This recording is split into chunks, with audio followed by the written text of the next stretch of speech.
Today's K movie is... What is it?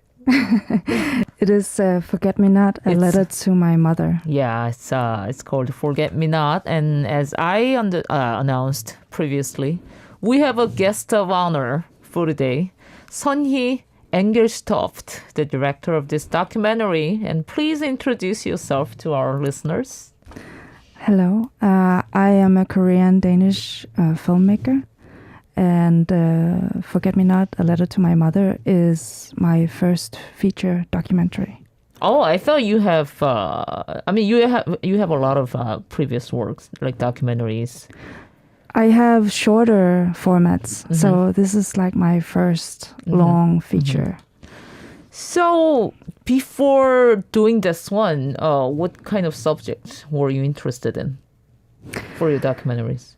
I think I've been traveling quite a lot and have done a lot of social issues, but basically my heart is really with like personal documentaries and something that has rooted somewhat deeper. So that is what I'm really interested in. So now you're living in Korea, basically. I mean, not permanently, but for now. For now, I'm here. I'm constantly coming back. So right. And did you say this is like 15th visit? I stopped counting. Yeah, because it doesn't matter after a certain point. It's true. So were you able to learn some Korean language? Oh. Words and this is like my Achilles heel. It's like I need to study. So what's the last thing you learned? Because people always teach you like bad stuff when people come in, like foreigners, and they always teach you like cursing words and stuff. Yeah, I don't think I'm supposed to say that here on public radio. Last time I remember you said something like "맛있어," wasn't it? Yeah. That's a useful one though. It is. There's a lot of 맛있는 food in Korea. So when was the first time you came to Korea? The first time was back in 2002. So what were you doing there? Well, I was 20 years old at the time, and my adoptive parents, they had never been to Korea, and I had never been to Korea as a grown-up. Were you with them? Yeah, so we decided to make this trip, and then we saved money because it was such a long journey and very costly. And then we came and spent the most of October 2002. Here. Were you guys shocked? We were shocked in different ways. I mean, I was shocked because I look Korean. And I'm adopted from Korea. And they are my white Danish parents, adoptive parents. And I had never seen a place like Korea before. I'd never been to Asia. I grew up in a very white society. So I was just blown away. It was like being on the moon. Right. Was it because it was still big city and, different from where you grew up? I grew up in the countryside in a small village with 2,000 people. And I just arrived to Seoul and into Incheon and Seoul and it was just amazing. It was like a whole new world. What was the thing that you liked the most first time you came to To be honest, I didn't really like to go sightseeing. I just loved sitting on the bus or in the subway and just like looking at people. It was you have to understand, it's like the first time that I was just able to blend in and sort of first time to feel comfortable with just not drawing attention to my appearance. So it was this life-altering experience, actually. But I remember you did some work about Thailand. So that was after this trip? That was actually during the production of Forget Me Not, because I was like trying to work and like make money so I could continue the production of Forget Me Not. So yeah, it's really a time to talk about your own documentary. Tell us about this film, Forget Me Not. So it is about three women who are pregnant and lives at the shelter for unmarried women. What is common for everyone living at the shelter is that they have to make the decision whether to keep their child or give it away. So, I mean, you're saying it's about 3 women, but actually they're girls. Mostly they're, under The ones 21. the ones that I ended up following were minors. But actually, most of the women there were like grown-up women. So it was like the range of teenagers to women in their 40s and all kinds, like from different social layers. I mean, you're saying it's about these women, but actually it's also about yourself, right? Your personal life and, I mean, the reason why I am interested in these women is because I don't know my Korean family. I don't know my mother. I don't know my father. I don't know my family tree, grandparents, extended family. And I've always wanted to know, and I haven't been able to get in contact with them.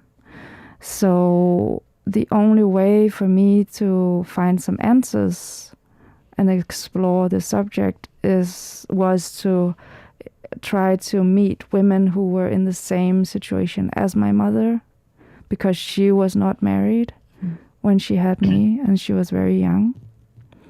So I felt like it was the only way to kind of connect the dots for how she must have felt when she went through this very, very difficult time in her life. I mean, we're gonna go inside of documentary a bit later, but I thought the opening of this film was so powerful because it opens with you, showing you asking questions about, your mom and your birth with this social worker, I believe. And that powerful ending, it's just so overwhelming. I mean, for a while, it's kind of makes me hard to focus a little bit because I keep thinking about, the opening over and over. But is there any reason that you start this story with this specific picture of you? And I never actually wanted to be in the film, but I ended up in the film anyways because I think that we had to make the contract with like the audience, whoever is watching the film, to give them a clear idea why I am interested in these women and why I have spent like half of my adult life trying to understand what happened to my mother. Right. So it really had to be clear why I am following these women. For that premise, I think it's achieved. Because it's very clear why you want to do this. Okay, I'm very happy to hear that. And I also have people came in and saying hi to you. Yeah. Say hi to them. Hi, Ian, and hello, Rising. Rising Lotus Wind. Oh, and I think she's beautiful. Regular. So let's continue our story on your documentary. I really like the fact that your personal narrative is sort of interwoven with the grand theme, like women's lives and their babies, especially their fate when it is not fully secured and supported by society or government. How did you structure this from in the beginning? I mean, you told us that you're never gonna be in the movie. In the movie, but yeah. you ended up doing that. Yeah. I mean, I'm just one person out of over 210,000 babies that were separated from their Korean families by adoption, international adoption. And so, I mean, we all have these crazy stories, amazing and tragic stories, but we have so much in common. So I always say that there's not really anything special about my adoption story. It's like everybody else's story. And I think that what I have discovered with Forget Me Not, or the production of the film, and while I was filming, it was just so mind-blowing to me. I had no idea that this is how it happened. I mean, I didn't know that a woman could lose her baby in the way where it happens in the film. Mm-hmm. I think there are two like most intensive moments in the film, especially with you. And one of them was the first opening sequence I just talked about, where you asked, where the social worker tells that your mom gave you away on the same day that you were born. It's like a very like even classical establishing scene, kind of. This is where you get like find out what is the film about, and it is like a mystery to me what happened back then. Right. And then another one was that for me, that's the moment where you find out there are actually 3 women with the same name, your mom's name, Shin Bok-sun. And then one of them actually has an experience of sending away her child. And then she refused to see you after all. And then that was, it's kind of impossible to describe in human words, because even though I'm not a mother, that's something I can't really imagine. But in some way, maybe you would have imagined that situation as well, because, you would have thought about this like circumstance over and over, before this moment came in. I think like my entire life, I have been thinking about how is it possible for a woman, for my mother, to give away her child. And I got the explanation that women give their children away out of love. And I just never understood that concept. Were you surprised when, actually your mom refused to see you? Well, it was like the most devastating moment, I think, in my life. And that happened quite a long time ago. So the thing is that I am not really sure, like 100%, that is my mother, because I have no confirmation of that. But that I like totally broke down, and it like I had a serious crisis after that. Right. I mean, this whole thing, the issue about adoption and single moms, it's very common issue. I mean, I don't know if it's proper way to say it when I say common. I mean, I think it's serious and significant, something we really need to, put on the table and make a public debate out of it. But we haven't been able to do that for many reasons, So I think this is a really important documentary. But then I assume the funding for this documentary must have been difficult. So I was really, I wanted it to be like a co-production between Denmark and Korea, because I wanted to make sure that the Korean audience and funders would be interested in the subject. So it has been like a very long journey to try and actually get the film to Korea and screen it here. How did you persuade them, these little moms to be filmed?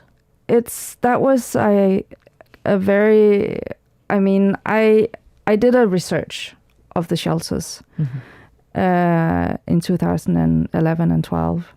And I found out that there were over 50 shelters for unmarried mothers. Entirely, right? In Korea, in South Korea.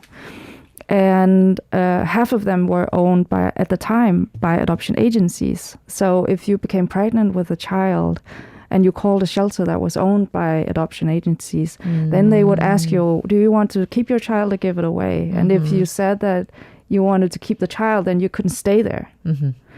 So that was a very toxic environment. So I had to like find a different kind of shelter where it was a more friendly environment, and that the director actually tried to help the women make a decision based on what they really wished. Is it the one you ended up shooting as one? Yeah, so I went to as many shelters as I could, and then I found the shelter in a pretty remote place on Jeju Island. So tell me about this place as one. Who's the woman, the lady who seems to be she's like the director and the founder of the shelter. Yeah. How do they get Mrs. funding M. for this facility? They get some government funding, but they have to fund themselves as well. So it's a very special place, and it became my first home in Korea. Okay. Sunhee, we have Jackie saying, "Hi, Sunhee. I have an adopted sister." Oh, hello. And she knows all about it. You're the only child, right? I'm an don't only have any. child, yeah. Okay. I am. Unfortunately. I'm the only child. So. But I don't think it's unfortunate. I have all the freedom I can have. I mean, the most impressive scene for me was where you put down your camera and embraces this, little girl, just off high school or something, who just gave out her child to the, adoption agency. And what were the reaction of other Korean audiences like, when this movie was shown? Do you remember any impressive comments from them? I think it's the most symbolic moment in the film. It's like the key moment in the film, and it's a very emotional high peak of the film. And it was a devastating moment, and it was a very emotional to get the response afterwards from the film. People talk about that moment a lot. And another thing I loved about this film was your narration, because you say like you're reading a poem, very slow, sentimental, and also dramatic. Did you have something in mind when you were reading it? When I wrote it, it was like me sitting in a dark room, a very late night, and just like speaking into my phone. But it came from a very deep place of sorrow over not being able to connect with my mother. And I think there's something about this Danish language too. It sounds so poetic, like so romantic. We have to thank the sound designer Peter Albrechtsson for making my voice. It makes me want to learn about Danish language. Oh yeah, you should all come to Denmark, to Copenhagen. So for now, I think the official screening for this movie, I mean, in theater, it's going to an end, and then now it's on a way to going to VOD and other aftermarket. Yes. I hope it goes well. Yes. So what's gonna be your next step from now?